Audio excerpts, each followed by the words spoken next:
എടക്കാട് കുറ്റികകം തെരു ഉദയമംഗലം ഗണപതി ക്ഷേത്രത്തിലെ മാതൃസമിതി അംഗങ്ങളാണ് നമ്മൾ തിരുവാതിര അവതരിപ്പിച്ചത്.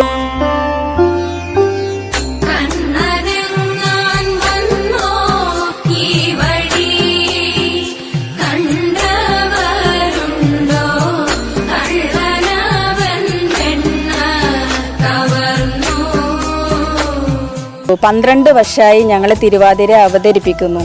എവിടെ ഏത് സമയത്ത് വിളിച്ചാലും തിരുവാതിര കളിക്കാൻ ഞങ്ങൾ എപ്പോഴും ഒരുപാട് ക്ഷേത്രങ്ങളിൽ കളിച്ചിട്ടുമുണ്ട്, പരിപാടി അവതരിപ്പിച്ചിട്ടുണ്ട്.